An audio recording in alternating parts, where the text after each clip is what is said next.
Streaming today on Disney Plus, the science fiction movie Crater, and here's my review. Centering an outer space movie on a couple of young preteen characters has a lot of potential to create a fun adventure that can potentially inspire the next generation of astronauts. The futuristic society explored in Crater is one with some creative ideas, but the film itself is surprisingly a languid affair that does not develop the young leads as well as it could have.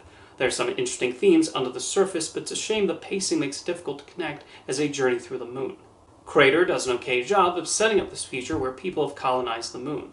There's intrigue in how the society functions and why they're then transported to a different planet, which puts them in hypersleep for over 70 years. One becomes more interested in the world building, what leads someone to go to the moon, and how the whole operation works than the characters we follow. With the exception of the lead protagonist Caleb and a girl newly arrived from Earth, the other members of this young group are largely interchangeable. There's a sympathy for Caleb and his situation, but that's the extent of the emotional attachment one feels. The movie then becomes this road trip to see a giant crater, and that's where the film gets a little slower. We get a series of little episodes so they explore different parts of the moon, but they don't do enough to flesh out these characters and make them more interesting. A few times we get bits and pieces about what people did when they land on the moon and plans that did not work out, and these are more fascinating than what the protagonists themselves are actually doing.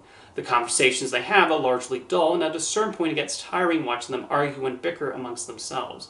The young actors perform fine in the roles, with the standout being McKenna Grace as the lone girl of the group. Even though what she's saying is not particularly intriguing, Grace gives the role plenty of the necessary spark in a film that desperately needs it. From a production standpoint, the filmmakers put a lot of thought into how the space colony operates. We get a good idea of their living quarters in addition to ideas they tested out years earlier that did not work out. Again, they wind up more interesting to think about than the story we're following with these characters. There's a nugget of a promising concept in Crater, and a few of the creative choices are admirable.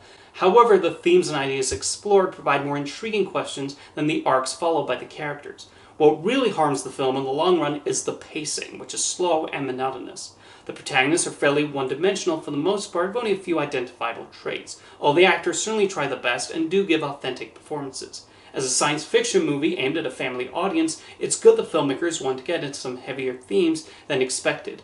Crater just barely scratches the surface and disappoints in the entertainment department.